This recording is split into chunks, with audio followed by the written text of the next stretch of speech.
अहंकारी अर्जुन भाग 6. अर्जुन तिची हनवटी वर उचलत तिच्या डोळ्यात डोळे घालून तो म्हणाला, बोल अदिती, तू बोललीस ते बरोबर आहे का? मग मी मात्र माझ्या आई वडिलांनी पसंत केलेल्या मुलीशी लग्न करून सुखात जगायचे आणि तू मात्र त्या एका वर्षभरात माझ्यासोबत घालवलेला प्रसंगाचीच फक्त आठवण काढून तू आयुष्यभर एकटीनेच जीवन जगण्याचा निर्णय घेतला आहेस. हे योग्य आहे का? असे अर्जुन पुन्हा एकदा विचारले. सर, ते असे ती काहीतरी सांगायला जाणार इतक्यात तिच्या ओठावर बोट ठेवत तो म्हणाला, आता तू काहीही बोललीस तरी त्याचा काही उपयोग नाही अदिती.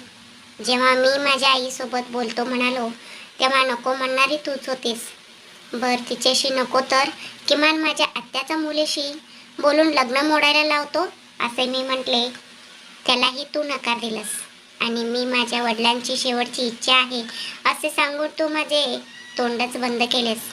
म्हणूनच तू इथून जाईपर्यंत मला जेवढं शक्य होईल तेवढं प्रेम तुला द्यायचं आहे. ह्या पुढील गोष्ट तुझ्या इच्छेवर आहे.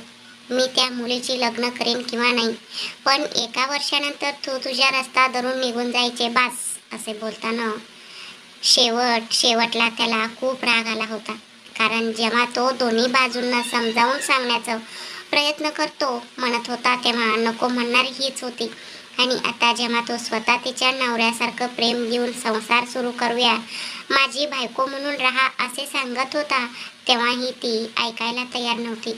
पण तिला सोडून देण्याची अर्जुन शेकावतची मुळीच इच्छा नव्हती आणि ह्याच कारणामुळे तो मनात खूप राग धरून बसला होता. सर, प्लीज एकदा माझे बोलणे ऐकून घ्या. सध्या तुमच्या आई खूप आनंदात आहेत की तुम्ही त्यांनीच पसंत केलेल्या मुलीशी लग्न करत आहात. त्यामुळे आता त्यांना दुःख द्यायला नको.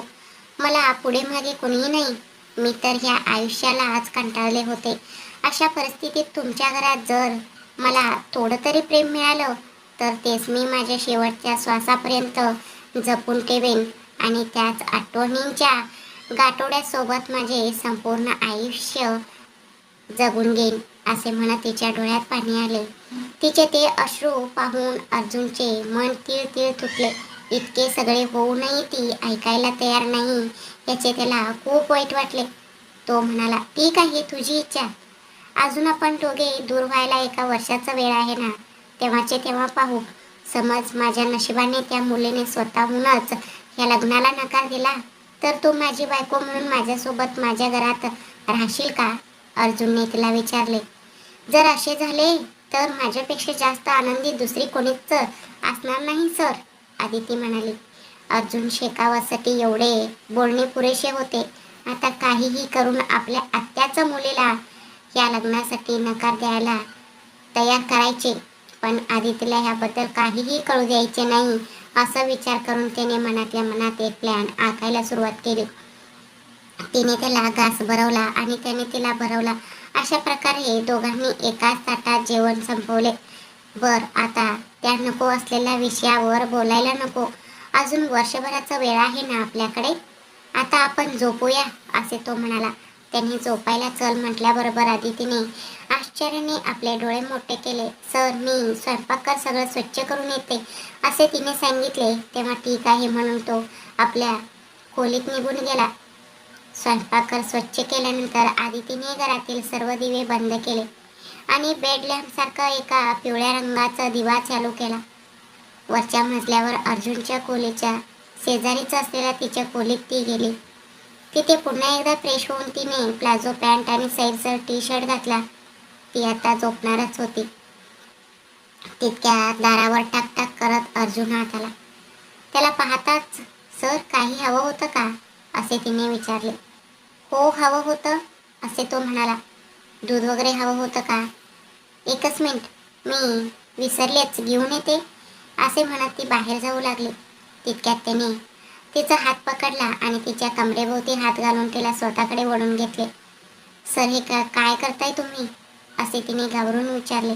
तिच्या त्या निरागस चेहऱ्याकडे पाहत तो तिच्या कपाळावर चुंबन घेत तो म्हणाला, मला तूच हवी होतीस आदिती, म्हणूनच मी इथे आलो. त्याचे हे बोलणे ऐकून ती एकदम घाबरली आणि तिने पुन्हा विचारले, सर, तुम्ही हे काय बोलताय? एकदा सांगितलेलं तुला ऐकू येत नाही का? मी तुझ्याबद्दलच बोलतोय. मला तूच हवी होतीस, तो म्हणाला. त्याच्या बोलण्याने ती मनातूनच दचकली. तरीही स्वतःला सावरत म्हणाली, सर ही माझी खोली आहे, मला झोपायचं आहे. तिच्या बोलण्याकडे अजिबात लक्ष न देता त्याने सहजपणे तिला आपल्या कवेत उचलून घेतले आणि तो आपल्या खोलीच्या दिशेने चालू लागला. सर ही माझी खोली नाही, ही तुमची खोली आहे, प्लीज मला खाली उतरवा. अशी ती कितीही सांगत राहिली तरी त्याने तिला अजिबात सोडले नाही. त्याला बेडवर अतिशय नाजूकपणे झोपून तिच्या ओठांवर आपले बोट ठेवत तो म्हणाला, इश, चुप, एकदम चुप, बस, असे म्हणत त्याने तिला शांत केले. त्यानंतर तिच्या शेजारी झोपत त्याने तिला आपल्या छातीवर झोपून घेतले. तिच्या केसांवरून हात फिरवत तो म्हणाला, हे बघ आदिती, उद्यापर्यंत आई येईल. मला तुझ्याशिवाय राहणे खूप कठीण जात आहे. यापुढील आयुष्यात असे दिवस आपल्या नशिबात येतील की नाही हे मला ठाऊक नाही, पण आजचं एक दिवस मात्र तुला माझ्या शेजारीच झोपावे लागेल. असे म्हणत त्याने तिच्या कपाळावर पुन्हा एकदा चुंबन घेतले आणि नंतर तिचे डोळे, नाक, गाल आणि हनवटी असे करत त्याने चुंबन घेतले. आपल्या नवऱ्याचे बोलणे ऐकून तिचे मन भरून आले होते. नवऱ्याच्या ह्या चुंबनांना ती स्वतःहून प्रतिसाद देऊ शकत नसली तरी तिने त्याला अजिबात विरोधही केला नाही. तिच्या संपूर्ण चेहऱ्यावर मनासारखं प्रेम केल्यावर शेवटी त्याने तिच्या मधासारख्या ओठांवर नजर टाकली. आपल्या अंगठ्याने तिचे ओठ कुरवाळत तो म्हणाला, आदिती, फक्त एकच वेळा ग सोन्या. आपल्या नवऱ्याची ही इच्छा ती नकारू शकली नाही. तिने डोळे बंद करून एक प्रकारे होकार दिला. तेवढ्यानेच अर्जुन शेखावत खूप खुशी झाला आणि त्याने हळूच तिच्या ओठांवर आपले ओठ टेकवले. मनासारखं तिच्या ओठांचे चुंबन घेतल्यानंतर थँक्स सोन्या असे म्हणत त्याने पुन्हा एकदा तिच्या कपाळावर चुंबन घेतले. तिला आपल्या छातीवर झोपून घेत तो सुखाच्या आणि गाढ झोपेत निघून गेला. त्याच्या वडिलांचे निधन झाल्यापासून ऑफिसचे टेन्शन आणि कामामुळे तो कधीच शांतपणे झोपू शकला नव्हता. अशात आज अदितीमुळे तो अत्यंत शांत आणि समाधानाच्या झोपेत गेला होता. पण अदिती मात्र आपल्यासोबत हे काय घडत आहे आणि आपल्या आयुष्यात नेमके काय चालले आहे याबद्दल कोणतीही स्पष्टता नसल्यामुळे खूप गोंधळात पडली होती. हे सर पाहिलं तर आईशी बोलतो म्हणतात, पण मी येऊन एका महिन्यातच यांच्या मुलाला आपल्या जाळ्यात ओढले आहे. हे जर शकुंतला मॅडमला समजले तर काय होईल? त्यासाठी मी वाईट ठरले तरी चालेल, पण यांना लांबूनच पाहून मी खुश राहीन. जितके दिवस शक्य होईल तितके दिवस यांच्यापासून अंतर राखूनच राहिले पाहिजे असं तिने निश्चय केला. पण तिचे कोणत्याही निर्णय तिच्या विचारानुसार होत नव्हता. तिचे सर्व निर्णय उलटे पालटे होत चालले होते हे स्वतः तिलाही चांगले ठाऊक होते. तरीही ती वारंवार असे निर्णय घेतच राहत असे. मध्यरात्रीच्या सुमारास जेव्हा आदितीला जाग आली तेव्हा एखाद्या लहान निष्पाप बाळासारखे तिच्या छातीवर डोके ठेवून तो शांत झोपलेला तिने पाहिले. हे अगदी लहान मुलासारखे वागतात. यांना पाहिले की मला असे का वाटते की मी ह्यांना ह्यापूर्वी कधीतरी कुठेतरी पाहिले आहे, पण कुठे हे काही आठवत नाही असं विचार करत ती त्याच्या केसातून हात फिरवत राहिली. झोपेत असलेला अर्जुन ती कुठेतरी निघून जाईल ह्या भीतीने की काय तिला आणखीनच स्वतःजवळ वळत घट्ट मिठी मारून झोपला. त्याच्या ह्या लाडीवळपणावर तिला हसू आले. तिनेही मनातील सर्व चिंता दूर सारल्या आणि त्याला घट्ट मिठी मारून ती गाढ झोपेत निघून गेली. दुसऱ्या दिवशी सकाळी 6 वाजता जेव्हा आदितीला जाग आली तेव्हा ती उठणारच होती. तितक्यात अर्जुनला आधीच जाग आली होती, पण त्याचं उठण्याचा अजिबात विचार नव्हता. हळूच स्वतःला सोडवून उठण्याचा प्रयत्न करणाऱ्या आदितीला त्याने पुन्हा आपल्या बाहूंमध्ये जखडून घेतले. इतक्या लवकर उठून काय करणार आहेस आदिती? आई तर दुपारी किंवा त्यानंतरच येईल. तू आता उठून नक्की कुणासाठी नाश्ता आणि स्वयंपाक करणार आहेस? त्याने विचारले. सर, तुम्ही ऑफिसला जाणार नाही का? आदितीने विचारले. जाईन, पण एखाद्या वेळेस बाहेरून नाश्ता आणून खाल्ला तर काहीही बिघडणार नाही ना? असे त्याने विचारले. ठीक आहे सर, पण किमान मला रांगोळी तरी काढू द्या. सकाळ झाली आहे असे ती म्हणाली. अजून एक तास झोप, 7 वाजता उठून रांगोळी काढ. तुझी रांगोळीची पूड काही कुठे पळून जाणार नाही असे म्हणत तिचे गंमत करत त्याने तिला पुन्हा स्वतःकडे वटले आणि तो झोपला. त्या दिवशी त्याने आपल्या जिमला सुट्टी दिली होती. अर्जुनच्या शब्दांपुढे काही बोलता न आल्याने आदिती पुन्हा एखाद्या लहान चिमणीसारखी त्याच्या छातीवर विसावून झोपी गेली.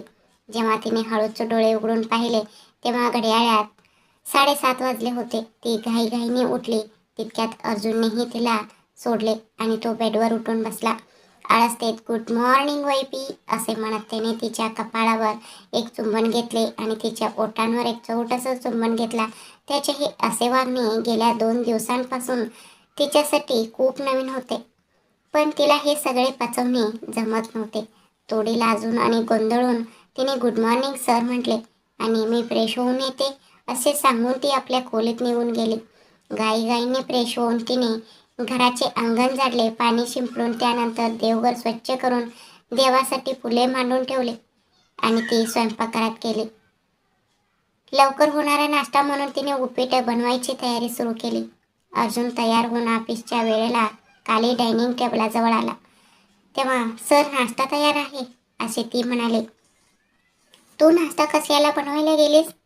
आजच्या एक दिवशी हॉटेलमधून आणून खाल्लं असतं तर चाललं नसतं का? त्याने विचारले. काही हरकत नाही सर, वेळ होताच म्हणून मी बनवला असे म्हणत तिने गरमागरम उपीट त्याच्यासमोर ठेवला. सर माझी एकच विनंती आहे. काय? त्याने विचारले. सर आज शकुंतला मॅडम नाहीत, त्यामुळे घरात कुणीच नाही. पूजाने करणे योग्य वाटत नाही. तुम्ही पूजा करून देता का?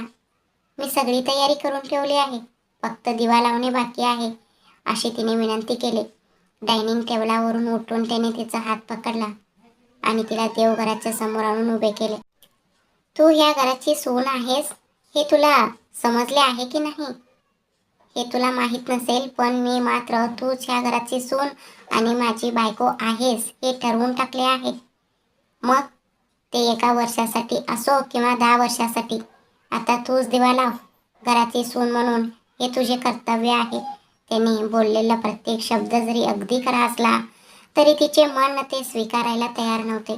पुढच्या काळात माझ्या जागी दुसरी कोणीतरी नक्कीच येणार असं विचार करणाऱ्या आदितीला त्याने स्वतःची बायको म्हटल्यामुळे जरी आनंद झाला होता तरी मनाच्या एका कोपऱ्यात कुठेतरी दुःख लपलेले होते.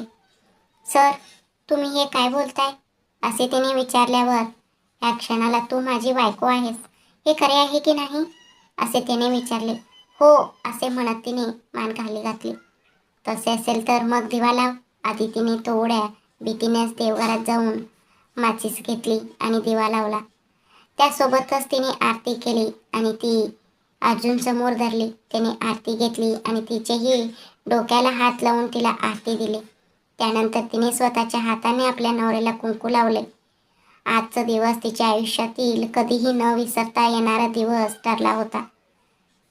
आदिती जर आईने येऊन विचारलं की पूजा कोणी केली तर माझंच नाव सांग, मी तिच्याशी बोलून घेईन. ठीक आहे सर असं म्हणत ती नाश्ता वाढू लागली.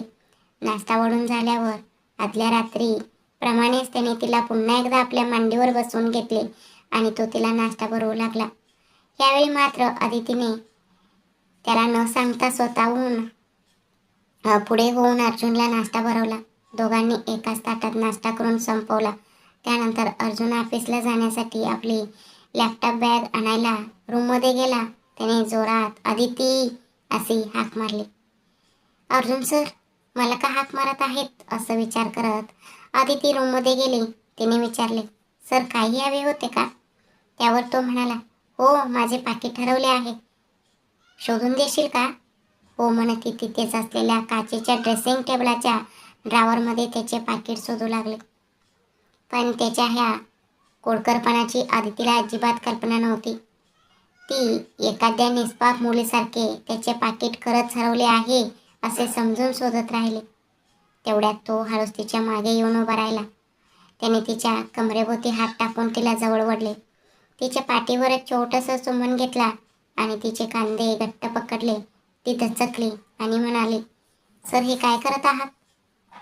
दिसत नाहीये का आदिती, मी तुला लाड करतोय. ही वेळ हा प्रसंग यापुढे आपल्या आयुष्यात पुन्हा कधी येईल की नाही माहीत नाही. या सगळ्या आठवणी आपण आपल्या मनात खूप जपून ठेवूया. हा आपल्या आयुष्यातील सोन्यासारखं काळ आहे, असे म्हणत तो तिच्या पाठीवर हळवारपणे पुन्हा एकदा चुंबनांचा वर्षाव करू लागला. तिच्या पाठीवर चुंबन घेत असतानाच अर्जुनचे लक्ष तिच्या फाटलेल्या ब्लाऊजवर गेले. त्याने आजपर्यंत तिच्या कपड्यांबद्दल कधी विचारच केला नव्हता, कारण अदितीकडे जास्त कपडे नव्हते. तिला लग्नाच्या साडीतच इथे आणले होते हे आता त्याला आठवले. त्याने अदितीला स्वतःकडे फिरवले आणि तिचा चेहरा आपल्या हातात घेत विचारले, अदिती, तू नवीन कपडे घेतले नाहीस का? तिने मान खाली घातली. जी मुलगी फक्त एकाच कपड्यात आली होती ती बिचारी काय बोलणार? ते सर, ती अडकळत बोलू लागली. तिच्या डोळ्यात डोळे टाकून पाहत अर्जुनने विचारले, खरे सांग अदिती, हे कपडे कुणाचे आहेत? हो सर, मी लग्नाच्या साडीत ह्या घरात आले होते, त्यामुळे माझ्याकडे दुसरे कपडे नव्हते. माझी ही अवस्था पाहून आणि तुम्ही मला रूममधून बाहेर काढल्यानंतर माझ्या छोट्या बॅगेत फक्त 2 जोड कपडे होते. ते पाहून रमाईंनी म्हणाले की जेव्हा मी ह्या घरात आले, मी सुद्धा तुझ्यासारखेच बारीक होते. माझ्याकडे कपडे आहेत म्हणूनच त्यांनी मला त्यांचे 4 साड्या आणि ब्लाऊज दिले. मी आजपर्यंत तेच कपडे घालत आहे, असे तिने सांगितले. आपण किती मोठी चूक केली याची जाणीव अर्जुनला झाल्याशिवाय राहिली नाही. लग्न करून घरी आल्यानंतर जरी ती मला आवडत नव्हती तरी किमान तिच्या गरजांकडे लक्ष देणे हे माझे कर्तव्य होते, पण मी तेही केले नाही. असा विचार करून त्याने तिला घट्ट मिठी मारली. त्याच्या डोळ्यात हलकेच अश्रू तरळले. ते पाहून अदितीने त्याला हळूच मागे सारले आणि म्हणाले, ह्या लहान अशा गोष्टीसाठी कोणी रडतं का सर? मी काही घराबाहेर जात नाहीये ना, त्यामुळे हेच कपडे चालतील, राहू द्या. ती अजूनही नवीन कपड्यांची हाव धरत नव्हती. तिचे हे बोलणे ऐकून अर्जुनला जाणवले की ही मुलगी संपत्ती किंवा श्रीमंतीची हाव असणारी नाही. त्याचे मन पुन्हा एकदा भरून आले. तिच्याकडे पाहत तो म्हणाला, अदिती, मी तुला शेवटचे विचारत आहे. मी घरात आईशी किंवा माझ्या आत्याच्या मुलीशी बोलू का? प्लीज ग, हो म्हण ना. आपण दोघे खूप सुखात राहू. त्याने कितीही विनवणी केली तरी ती ऐकायलाही तयार नव्हती. नको सर, ती तुमच्या वडिलांची शेवटची इच्छा होती. ते जर जिवंत असते तर कदाचित आपण त्यांना समजावून सांगू शकलो असतो, पण आता ते ह्या जगात नाहीत. त्यांच्या आत्म्याला शांती मिळायची असेल तर तुम्ही त्यांच्या पसंतीच्या मुलीशीच लग्न करणे योग्य आहे, तिने पुन्हा एकदा अगदी ठामपणे सांगितले. बिचारा अर्जुन नाराज झाला. त्याचे पाकिट त्याच्या पॅन्टच्या खिशातच होते, तरीही तो आपले लॅपटॉप बॅग घेऊन बाहेर निघून गेला. तो गेलेल्या दिशेकडे पाहत अदिती स्वतःशीच म्हणाली, मला माफ करा सर, मी ह्या घरात तुमची बायको म्हणून आले असेल, पण तुम्ही मला फक्त एका घरकाम करणाऱ्या मुलीचा दर्जा दिलात. मी घरकाम करणारे म्हणूनच राहणार आहे, नको असलेली बायको म्हणून आली आणि काही दिवसातच घरातली कामे करता करता घराच्या मालकालाच आपल्या जाळ्यात ओढले. अशा लोकांच्या टोमणा मला नको आहे, असे म्हणत तिने आपले डोळे पुसले. ती आपल्या रूममध्ये गेली आणि खिडकी बाहेर पाहू लागली. अर्जुनला कारमधून जाताना पाहून तिने एक सुस्कार सोडला आणि देवाकडे प्रार्थना केली, माझ्या आयुष्यात आता फक्त तुमच्या आठवणीच राहू दे. तिकडे ऑफिसला पोचलेलं अर्जुनचे मन अदितीचे ते कपडे पाहून खूप अस्वस्थ झाले होते. त्याला कसेही करून तिच्यासाठी नवीन कपडे खरेदी करायचे होते, पण ही गोष्ट त्याच्या आईच्या कानावर किंवा त्यांच्या नजरेस पडले तर पुन्हा त्रास होईल. मी तिच्या बाजूने झुकत आहे असे जर त्यांना वाटले तर त्यांना खूप वाईट वाटेल. उघडपणे सांगणे वेगळे आणि अशा प्रकारे गैरसमज करून घेणे वेगळे, असा विचार त्याने केला. शेवटी ही प्रॉब्लेम आपल्या आईकडूनच सोडवायची असे त्याने ठरवले. पण ह्यासाठी त्याला रमा मावशीच्या मदतीची गरज भासणार होती. घरात फक्त अर्जुन आणि आदिती दोघेच असल्यामुळे घरामध्ये जास्त कामे नसायची, त्यामुळे दुपारी जेवणात काय बनवायचे हे तिला सुचत नव्हते. घरात कोणीच नसल्यामुळे तिने जेवण बनवायचा विचारही केला नाही. काहीतरी विचार करत असतानाच तिला अचानक अर्जुनने सांगितलेली गोष्ट आठवली. तो म्हणाला होता की यापुढे तूच दुपारी मला जेवण आणून देत जा आणि 4 वाजता ऑफिसचे काम संपवून निघत जा. त्यामुळे आज आपण ऑफिसला जेवण घेऊन जायचे की नाही याबद्दल तिच्या मनात गोंधळ निर्माण झाला. नंतर त्याला फोन करून विचारावे तर तिला त्याचा फोन नंबरही माहीत नव्हता आणि ऑफिसमध्ये जाऊन विचारावे तर ते ऑफिस नक्की कुठे आहे हेही तिला माहीत नव्हते. आजचा एक दिवस राहू दे, आज संध्याकाळी ते आल्यावर मी थेट त्यांनाच विचारते, असा विचार करून ती तिच्या इतर कामांकडे वळली. दुपारी साधारण 1च्या सुमारास शकुंतला घरी आल्या. त्यांना पाहून आदिती खूप आनंदाने म्हणाले, मॅडम तुम्ही कशा आहात? पूजा नीट झाली ना? असे बोलत तिने त्यांच्या हातातील बॅग घेतली. शकुंतला ह्यांनी हसून उत्तर दिले, हो बाळा, सगळं खूप छान झालं. त्यानंतर शकुंतला म्हणाल्या, आदिती, या बागेत देवाचा प्रसाद आहे, तो देवघरात नेऊन ठेव. हो ठेवते, असे म्हणून जेव्हा ती देवघरात प्रसाद ठेवायला गेली तेव्हा तिथे दिवा लावलेला आणि पूजा झालेली पाहून शकुंतला ह्यांच्या कपाळावर आट्या आल्या. त्यांनी कडक आवाजात विचारले, आदिती, ही पूजा कुणी केली? तू केलीस का? मी तुला अजून ह्या घराची सून म्हणून स्वीकारलेले नाही आणि तू आतापासूनच पूजा अर्चा करायला लागलीस? अजून माहित नाही काय काय करून ठेवलं असतील. त्या तिला जोरात ओरडल्या. त्यांचे हे बोलणे ऐकून आदितीचे डोळे भरून आले. तिने मनात विचार केला, माझा अंदाज अगदी बरोबर होता. मी इथे फक्त कामासाठी आले आहे. उद्या जर मी ह्यांच्या मुलाला माझ्या जाळ्यात ओढले आहे असे लोक बोलले तर नवल वाटायला नको. तिने स्वतःला सावरले, थोडे धाडस गोळा केले आणि अर्जुनने शिकवल्याप्रमाणेच ती म्हणाली, मॅडम, मी पूजा केलेली नाही. आज घरात कोणीच नव्हते म्हणून अर्जुन सरांनी स्वतः पूजा केली आहे. हवं तर तुम्ही त्यांनाच एकदा विचारून घ्या. आपल्या मुलाने पूजा केल्याचे ऐकता शकुंतला यांच्या कपाळावरील आट्या निवळल्या. ओहो, असं वय, ठीक आहे बाळा, मग मी थोडा वेळ आराम करते. मला दुपारचे जेवण नको, फक्त एक ग्लास ज्यूस आणून दे, असे त्या म्हणाल्या. हो मॅडम, असे म्हणून तिने मान हलवले. देवघरात प्रसाद ठेवला आणि ती आपल्या रूममध्ये गेली. खिडकीवर हात ठेवून ती खूप खोल विचारात बुडून गेली. फक्त एक दिवस देवाची पूजा केली म्हणून ज्यांनी इतके ऐकवले. उद्या जर अर्जुन सरांनी आमच्यात घडलेली गोष्ट किंवा मीच त्यांना बायको म्हणून हवी आहे असे सांगितले तर ह्या कशा वागतील? असा विचार करत असतानाच तिच्या डोळ्यातून गळागळा अश्रू वाहू लागले. देव तर सर्वांसाठी एकच आहे, मग त्याची पूजा करण्यात असं भेदभाव का? कोणीतरी घरामध्ये दिवा लावून घर प्रकाशमान केले असं आनंद मानण्याऐवजी ह्या अशा प्रकारे कसा बोलू शकतात? हाच विचार तिच्या मनात घोळत होता. तिने एक दुःखी सुस्कार सोडला आणि मनातून प्रार्थना केली, देवा, कसेही करून हे 11 महिने लवकरात लवकर संपू दे. तिने अगदी मनापासून देवाकडे हीच प्रार्थना केली. पण या 11 महिन्याच्या प्रवासात तिने गेल्या अवघ्या 2 दिवसात जो आनंद आणि सुख अनुभवले होते ते उर्वरित 11 महिन्यात मिळणे आता अशक्य आहे याची तिला जाणीव नव्हती. तिकडे ऑफिसमध्ये काम करत असतानाच अर्जुनचे डोके दुखू लागले होते. त्यामुळे तिने एक ब्लॅक कॉफी मागून पिली. पण डोकेदुखीमुळे त्याचे जेवणाकडे दुर्लक्ष झाले आणि त्याला जेवणही गोड लागण्याचे झाले. शेवटी संध्याकाळी 5च्या सुमारास आपले सगळे काम संपवून तो घराकडे निघून गेला. घरामध्ये शकुंतला आल्याची निशाणी म्हणून त्या हॉलमध्ये बसून कोणत्या तरी मॅगझिन वाचत होत्या. आई, कधी आलीस तू? असे विचारात अर्जुन त्यांच्या शेजारी येऊन बसला. मी दुपारीच आले रे, पण आज अचानक आमच्या साहेबांना देवावर एवढी भक्ती कशी आली की त्यांनी स्वतः दिवा लावला? त्यांनी विचारले.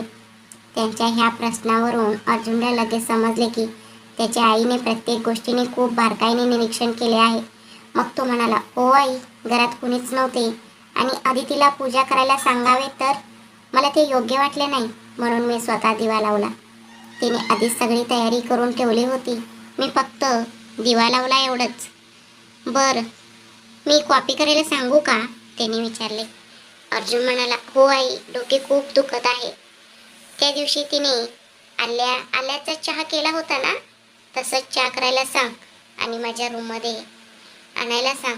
तोपर्यंत मी जरा फ्रेश होतो, म्हणजे डोकेदुखी कमी होईल. मग शकुंतला म्हणाल्या, ठीक आहे, त्याने जोरात हाक मारली, "अदिती, माझ्या मुलाला एक कप आल्याचा चहा करून दे ग. त्याचे डोके दुखत आहे." तिकडे त्याला डोकेदुखी झाली आहे हे ऐकून अदितीचे मनही व्याकुळ झाले. तिने घाईघाईने आले टेचले आणि ते उकळत्या पाण्यात वेलची सोबत टाकून चहा उकळून दिली. 20 मिनिटांनंतर अर्जुन अंघोळ करून बाहेर आला. तो एक बनियान आणि शॉर्ट्स घालून बाल्कनीमध्ये बसला होता. अदिती गरम गरम आल्याचा चहा घेऊन त्याच्या समोर गेली. तिला पाहताच त्याची डोकेदुखी कुठल्या कुठे गायब झाली. त्याने लगेच तिच्या हातातील चहाचा कप घेतला, बाजूच्या टेबलावर ठेवला आणि तिला घट्ट मिठी मारली. तिने हळवारपणे त्याला मागे सारण्याचा प्रयत्न केला, पण तिला ते जमले नाही. त्याची पकड जणू जिद्दीसारखी अधिकच घट होत गेली. "सर, मॅडम घरी आल्या आहेत. त्या पुन्हा काहीतरी गैरसमज करून घेतील. प्लीज माझ्यापासून दूर राहा." असे तिने कितीही सांगितले तरी तो तिच्यापासून दूर झालाच नाही. "माझ्या सोन्या, प्लीज फक्त 1 मिनिट शांत राहा ना. खूप डोके दुखत आहे." त्यावर तिच्या नाईलाज झाला आणि ती शांत राहून हळवारपणे त्याच्या पाठीवर हात फिरवू लागली.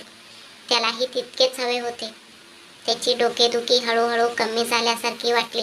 1-2 मिनिटे तिला मिठीत धरल्यानंतर त्याने तिला सोडले आणि आल्याचा चहा घेऊन तो बेडवर जाऊन बसला. मग तो म्हणाला, "अदिती, मला पुन्हा एकदा माफ कर. त्या दिवशी मी तो आल्याचा चहा तुझ्या तोंडावर फेकला होता. प्लीज मला मनापासून माफ कर." असे म्हणत आज तिने त्या चहाचा प्रत्येक घोट अगदी आस्वाद घेत पिला. "अदिती, चहा अगदी तुझ्यासारखाच खूप गोड आणि छान झाला आहे." असे म्हणून त्याने चहाचा कप तिच्या हातात दिला. ती रूममधून बाहेर जाणारच होती तेवढ्यात तिला काहीतरी आठवले आणि ती म्हणाली, "सर, तुम्ही आजपासून मला ऑफिसमध्ये जेवण आणून द्यायला सांगितले होते, पण मला तुमच्या ऑफिसचा पत्ता माहीत नाही आणि तुमचा फोन नंबरही माहीत नव्हता. त्यामुळे आज मी तुम्हाला जेवण आणून देऊ शकले नाही. प्लीज मला माफ करा. जर तुमची परवानगी असेल तर मी शकुंतला मॅडमशी बोलते आणि उद्यापासून तुम्हाला जेवण आणून देण्याची व्यवस्था करते." पण अर्जुनने तिला मुद्दामच ऑफिसचा पत्ता किंवा नंबर दिला नव्हता, कारण तिला घालण्यासाठी चांगले कपडे नव्हते आणि तिच्या कपड्यांची अवस्था ठीक नव्हती. म्हणूनच त्याने हे लपवले होते. तो तिच्या जवळ आला आणि तिचा चेहरा आपल्या हातात घेत म्हणाला, "अजून काही दिवस ऑफिसमध्ये जेवण आणायची गरज नाही अदिती. रमा मावशी परत आल्यानंतर तुम्हाला जेवण आणून दे, कारण आई घरात एकटीच असते आणि आता तिचे वय झाले आहे ना, त्यामुळे घरात तिच्यासोबत कोणीतरी असायला हवे." त्याचे हे बोलणे तिला योग्य वाटले, त्यामुळे ती म्हणाली, "ठीक आहे सर, तुम्ही म्हणता तसेच होईल. पण ह्या मागचा खरा हेतू तिच्याकडे चांगले कपडे नसणे फक्त त्यालाच ठाऊक होता." "सर, रात्री जेवणात काय बनवू?" तिने विचारले. त्यावर तो म्हणाला, "नाचणीचे मुद्दे आणि सार बनव." "हो सर," असे म्हणून ती आनंदाने खाली स्वयंपाकघरात गेली. तिथे तिला मोड आलेली मटकी दिसली. तिने छान सार बनवले आणि कापसासारखे मऊ मऊ रागी मुद्दे तयार केले. त्या रात्री सर्वांनी खूप आवडीने आणि आनंदाने जेवण केले. अर्जुनला तर वाटू लागले की तिच्या हाताचे जेवण आपण मरेपर्यंत कधीच मिस करू नये. पण तो तरी काय करणार? त्याने स्वतःच तर 11 महिने राहण्याची अट घातली होती. ह्या 11 महिन्यात आपल्या आयुष्यात काहीही घडू शकते. शेवटी ती स्वतःच हार मानून मला तिचा नवरा म्हणून स्वीकारेलही किंवा कदाचित नाहीही, असं विचार करत त्याने आपल्या आईला गुड नाईट म्हटले आणि तो आपल्या रूममध्ये निघून गेला. तिकडे अदितीने सगळी भांडी घासून स्वयंपाकघर अगदी स्वच्छ केले. तिने शकुंतला यांच्यासाठी 1 ग्लास दूध नेऊन दिले आणि त्यानंतर अर्जुनला दूध देण्यासाठी ती त्याच्या रूममध्ये गेली. तो बाल्कनीमध्ये उभा राहून कसल्या तरी खोल विचार करत होता. "सर, दूध," असे तिने म्हणताच तो भानावर आला. "हा अदिती, आलो," असे म्हणत तो तिच्या जवळ आला आणि तिच्या हातातून ग्लास घेऊन दूध पिऊ लागला.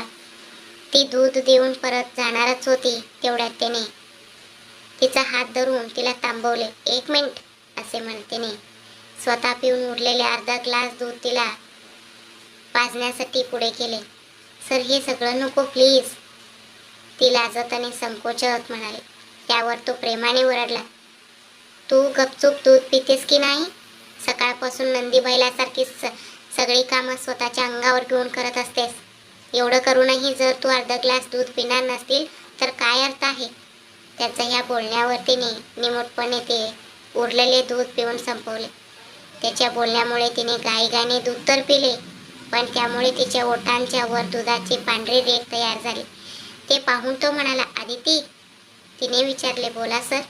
त्याने हळूच आपल्या हातांच्या अंगठ्याने तिच्या ओठांच्या वरील ती दुधाची रेघ अर्धी पुसली आणि उरलेली अर्धी दुधाची रेघ तसेच होती. मी ती पुसू का? असे त्याने विचारले. ती दूर जाण्याचा प्रयत्न करणार तोच त्याने तिला जोरात स्वतःकडे ओढले. तिच्या कमरेभोवती हात वेढला आणि तिच्या ओठांवरची ती पांढरी रेघ आपल्या जिभेने हळुवारपणे पुसण्याचे काम सुरू केले. तिने त्याच्या छातीवर हात ठेवून त्याला मागे सारण्याचा खूप प्रयत्न केला, पण तो अजिबात बाजूला झाला नाही. मी जितकी धडपड करेन तितकी त्यांची पकड अधिक घट्ट होईल हे ओळखून ती देखील शांत झाली. त्यानंतर ती देखील हळूहळू त्याच्या या चुंबनाला प्रतिसाद देऊ लागली आणि तिने त्याचे केस आपल्या हाताच्या मुठीत घट्ट पकडले. अर्जुनला खूप आनंद झाला. त्याने अधिक मधाळपणे तिच्या ओठांचे चुंबन घेतले. लाजलेली आदिती स्वतःला त्याच्या मिठीतून सोडवून धावत आपल्या रूममध्ये गेली. तिने दरवाजा बंद केला आणि स्वतःच्या छातीवर हात ठेवून आपल्या हृदयाचे वाढलेले टोके शांत करण्याचा प्रयत्न करू लागली. तिकडे ती गेल्यावर अर्जुनने आपल्या हृदयावर हात ठेवला आणि मनात विचार केला, ही मुलगी मला वेड लावून सोडणार. इथे एक महत्त्वाची गोष्ट सर्वांनी लक्षात घेतली पाहिजे की अर्जुनने आदितीला माझे तुझ्यावर प्रेम आहे असे कधीच म्हटले नव्हते. आपले लग्न झाले आहे म्हणून आपण एकत्र राहिले पाहिजे आणि संसार केला पाहिजे असेच तो म्हणत आला होता. पण मी तुझ्यावर प्रेम करतो असे त्याने कधीही तोंड उघडून सांगितले नव्हते. ज्या आधी तिने कधी आई वडिलांचे प्रेम पाहिलेच नव्हते, ती आपल्या नवऱ्याच्या प्रेमाची अपेक्षा कशी करणार? प्रेम म्हणजे नक्की काय असतं हेच तिला माहीत नव्हते. तिने आतापर्यंत पाहिले होते ते फक्त रमा आईने दिलेलं आईसारखे प्रेम. म्हणूनच तिच्या प्रेमावर फार असा विश्वास नव्हता. याच कारणामुळे तिने कधीही अर्जुनला धाडस करून तुम्ही माझ्यावर प्रेम करता का असं थेट प्रश्न विचारण्याचे धाडस केले नव्हते. दरवाजा बंद करून आदिती आपल्या हृदयाचे वाढलेले टोके शांत करण्याचा प्रयत्न करत होती. बाप रे, या सरांच्या बाबतीत मी कितीही पक्का निर्णय घेतला तरी यांच्यापासून दूर राहणे मला खूप कठीण जात आहे. मी घरची सगळी कामे करायला तयार झाले आहे. मला हे असे माझ्या इतके जवळ काय येत आहेत की मी हिच्या गळ्यात मंगळसूत्र बांधले आहे, ह्याच अधिकाराने ते असे वागत आहे. जर मी ह्या सगळ्यावर त्यांना प्रश्न विचारला तर त्याने आधीच सांगितले आहे की 1 वर्षानंतर तू माझ्यापासून दूर जाणारच आहेस ना. मग ह्या सगळ्या गोष्टी आठवणींच्या कप्प्यात जपून ठेवूया. तिने स्वतःच्या मनाला समजावले की पुढे जे होईल ते पाहिले जाईल, पण मी माझी स्वाभिमानी ओळख कुठेही कमी होऊ देणार नाही. पण तिचा हा निर्णय नेहमी इतकाच पक्का राहील याची अर्जुनला अजिबात कल्पना नव्हती.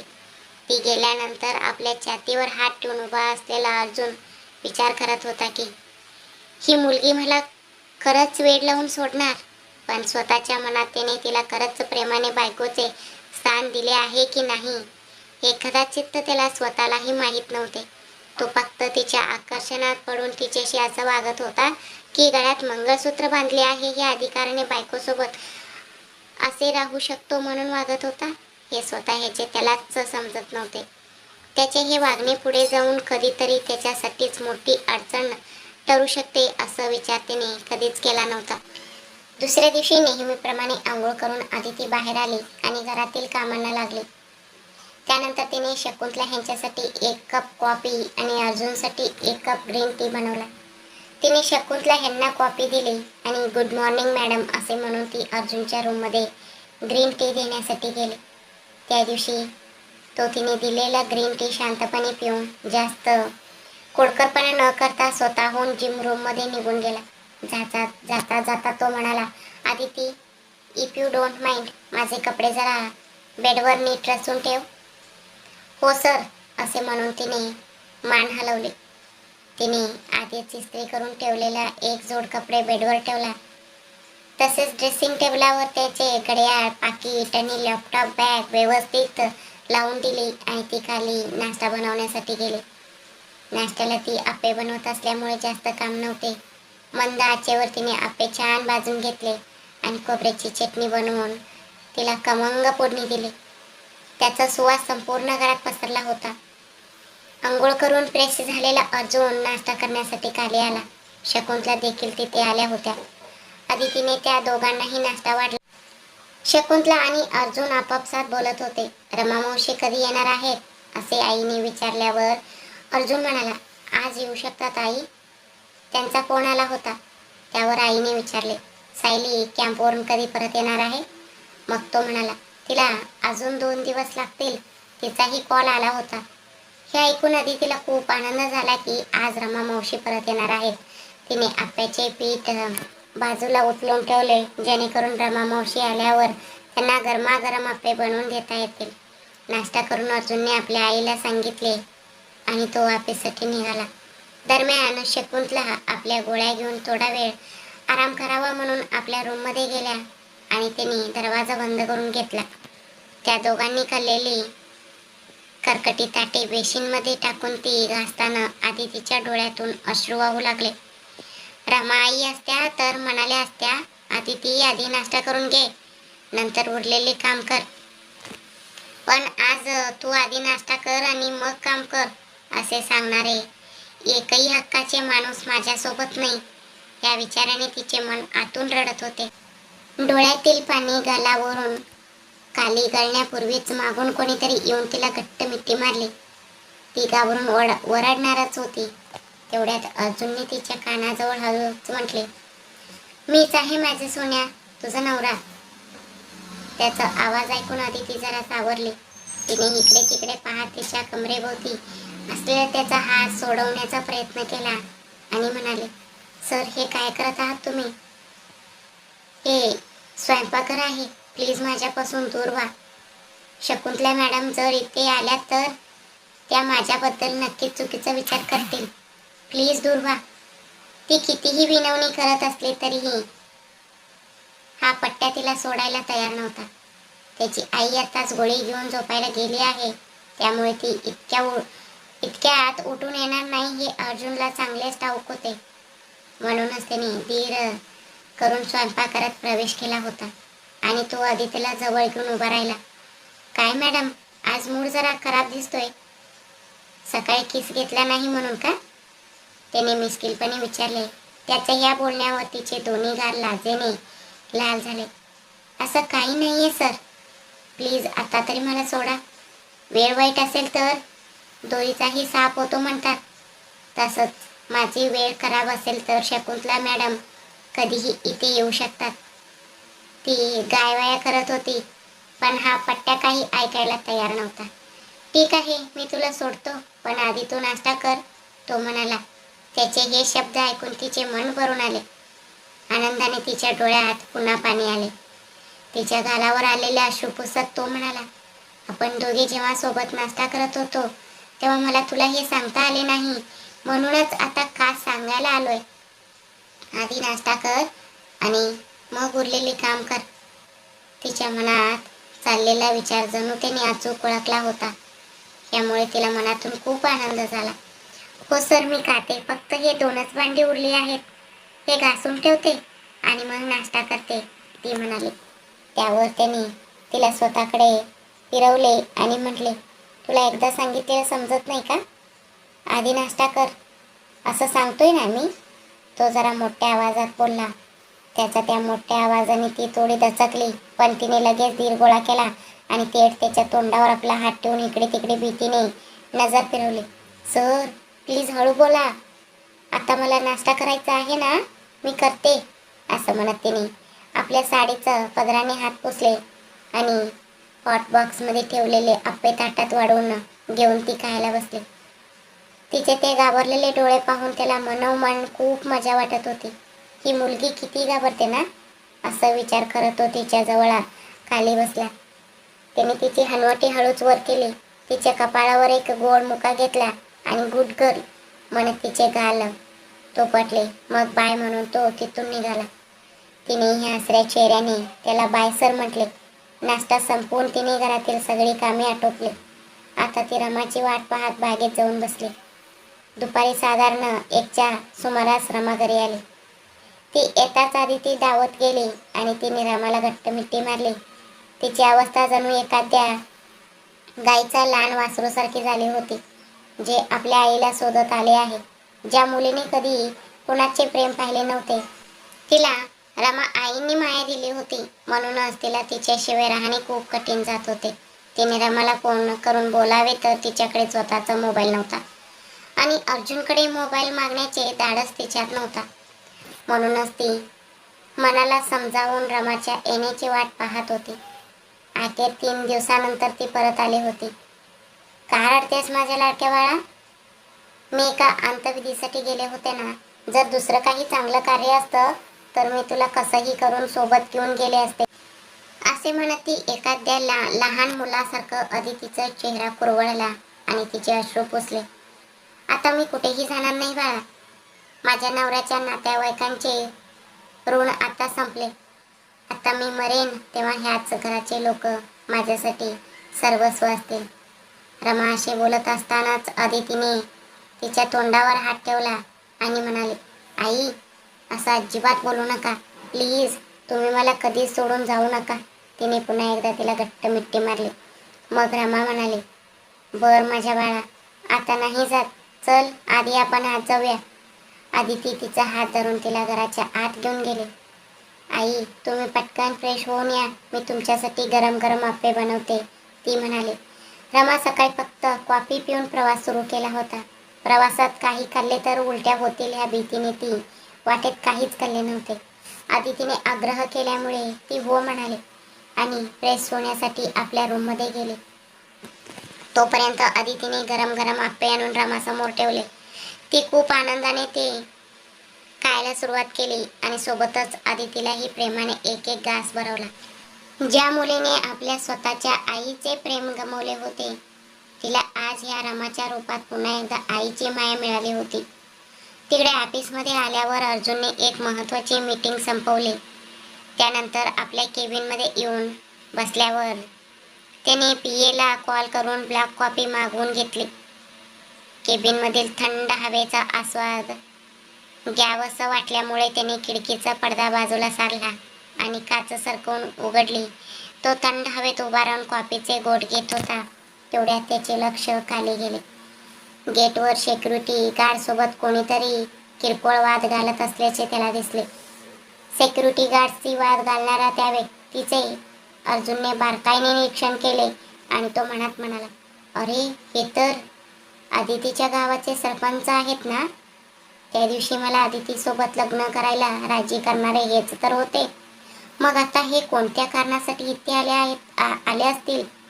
आदितीला पुन्हा वापस घेऊन जाण्यासाठी की मी आदितीसोबत नीट राहत आहे की नाही हे जाणून घेण्यासाठी? असं विचार करून त्याने ठरवले की आधी त्यांना आत बोलावे. त्याने आपल्या केबिनमधील इंटरकॅम फोन उचलला आणि सिक्युरिटीला कॉल करून सांगितले, त्या व्यक्तीला तू स्वतःवर घेऊन ये आणि माझ्या केबिन पैसे सोडून जा.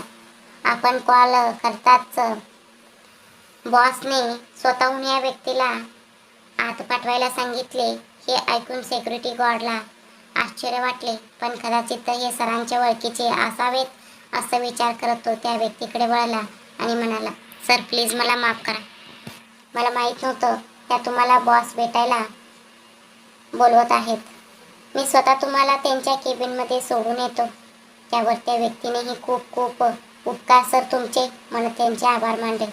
सिक्युरिटी गार्डने त्यांना अर्जुनच्या केबिन पैसे आणले आणि म्हटले, सर, हेच बॉसचे केबिन आहे, तुम्ही आत जाऊ शकता. असे सांगून तो तिथून निघून गेला. रुमाल काढून आपला चेहरा पुसत त्या व्यक्तीने केबिनच्या दरवाजावर हलकी टकटक केली आणि ते आत गेले. अर्जुनने हसऱ्या चेहऱ्याने त्यांचे स्वागत करत आदराने म्हटले, या अंकल, या आत या. नमस्कार बाळा, तुला भेटायचं असेल तर काहीतरी अपॉइंटमेंट लागते म्हणे, असं तो सिक्युरिटी मला सांगत होता. पण तू सांगितल्यामुळे त्याने मला वर आणून सोडलं. खूप उपकार झाले रे तुझे, असं म्हणत आपल्या हातातील हँडबॅगसह त्या व्यक्तीने अर्जुन समोर हात जोडले. अर्जुन लगेच म्हणाला, अरे रे अंकल, एवढ्या गोष्टीसाठी कोणी असं बोलतं का? आणि हात जोडण्यासारखं मोठं काम मी काही केलेलं नाही. या इथे बसा, असे म्हणून त्याने स्वतः पुढे होऊन त्यांना खुर्चीवर बसवले. ते दिसायला हुबेहूब त्याच्या वडिलांसारख्या अखिलेश शेखावत यांच्या वयाचे असल्यामुळे त्याला आपल्या वडिलांची आठवण आली. त्यामुळे तो मनापासून त्यांच्याशी खूप प्रेमाने बोलत होता. तो म्हणाला, अंकल, राग मानू नका. त्या दिवशी तुम्ही मला लग्नासाठी राजी तर केले, पण मला अजून तुमचे नावच माहीत नाही. त्यावर ते थोडे हसले आणि म्हणाले, माझे नाव बबन आहे. मी त्या गावाचा सरपंच आहे. त्यानंतर अर्जुनने कॅन्टीनमध्ये फोन करून 2 कॉफी मागवल्या. तो म्हणाला, अंकल, तुम्ही एवढ्या दुरून एवढ्या उन्हातून आला आहात, घ्या आधी पाणी पिऊन थोडे शांत व्हा. असे म्हणत त्यांनी आपल्या टेबलवरील ग्लास आणि पाणी बबन यांच्याकडे वाढवले. पाणी पिऊन थोडे स्थिरवल्यानंतर अर्जुनने विचारले, आता सांगा अंकल, मी तुमची काय मदत करू शकतो? तुम्ही तिथून इतक्या लांब इथे आला आहात. हो बाळा, मी एका महत्त्वाच्या विषयावर बोलण्यासाठी तुझ्याकडे आलो आहे, असे म्हणत बबन अंकल यांनी आपल्या हातातील हँडबॅग उघडले. त्यांनी त्यातून 2-3 कागदपत्रे आणि एक फाईल काढून अर्जुनच्या हातात दिले. अर्जुनने विचारले, अंकल, काय आहे हे सगळं? त्यावर बबन म्हणाले, तुझी बायको अदिती हिच्या शिक्षणाचे कागदपत्र आहेत. हे बाळा, तिने तिचे शिक्षण पूर्ण केले आहे. अर्जुनने ती फाईल उघडून पाहिली तर त्यामध्ये अदितीच्या डिग्रीच्या सर्व 6 सेमिस्टरच्या मार्कशीट आणि सोबत तिचे एक ॲडमिशन सर्टिफिकेट देखील होते. अर्जुनने सर्व कागदपत्रे काळजीपूर्वक पाहिली. अदितीला प्रत्येक सेमिस्टरमध्ये 80% जास्त गुण मिळाले होते. मुलगी खूप हुशार आहे, असे त्याने मनातल्या मनात म्हटले आणि त्याच्या चेहऱ्यावर एक हलके हसू आले. त्यानंतर बबन अंकल म्हणाले, आणि हे सुद्धा घे बाळा, हे तिच्या आई वडिलांनी तिच्यासाठी ठेवलेले 7 आहेत. असे म्हणून ते कागदपत्र अर्जुनच्या हातात देऊ लागले. पण अर्जुनने ते घेण्यास नकार दिला आणि म्हणाला, अंकल, मला हे सगळं नको आहे. यावर फक्त आणि फक्त अदितीचा अधिकार आहे. तुम्ही स्वतः आमच्या घरी या आणि हे सर्व भेट अदितीच्या हातात द्या. अर्जुनचे हे बोलणे ऐकून बबन म्हणाले, नाही बाळा, मी आता तुमच्या घरी येऊ शकत नाही, कारण अदितीचे काका आणि काकू माझ्यावर पाळत ठेवून आहेत. त्यांनी काही चिल्लर गुंड माझ्या मागे लावले आहेत. म्हणूनच मी अगदी घाईघाईने इथे आलो आणि तुझ्याकडे ही जमिनीची कागदपत्रे आणि तिचे पदवी प्रमाणपत्र सोपवले. ती मुलगी आयुष्यात पुढे काहीतरी मोठं साध्य करायचं स्वप्न उराशी बाळगून शिकली आहे. तिच्यावर अन्याय व्हायला नको. त्यातच आता ती तुझ्यासोबत खूप सुखात आहे हे तुला पाहिल्यावरच समजलं. म्हणूनच तिला जे आवडेल, तिचं जे काही ध्येय असेल ते गाठण्यासाठी तिला मदत कर बाळा, असे म्हणत त्यांनी पुन्हा एकदा हात जोडले. अर्जुन लगेच म्हणाला, अंकल, यासाठी तुम्हाला माझ्याकडे अशी विनवणी करण्याची काय गरज आहे?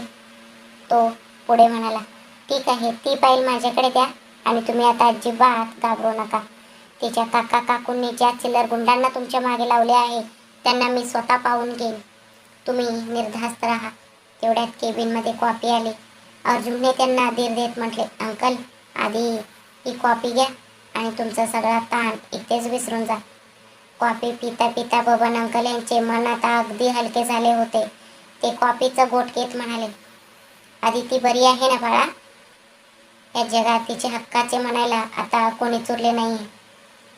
त्यातच तिच्या स्वतःच्या घरात तिच्या काका काकूंनी त्या बिचाऱ्या मुलीला नको तितका त्रास दिला आहे.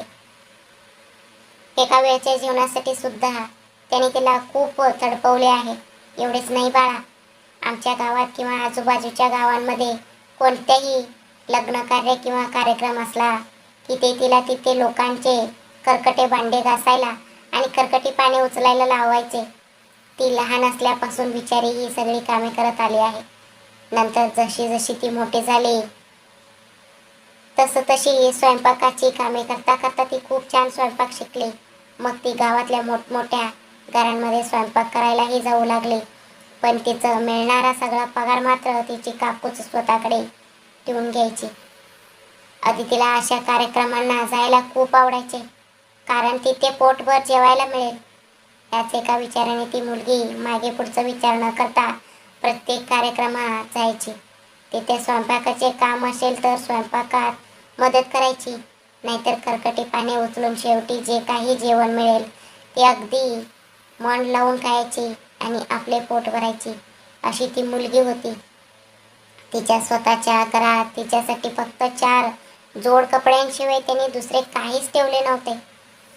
जसजशी ती मोठी झाली तसतशी तिला तिच्या काका काकूंची वाईट बुद्धी समजून आली.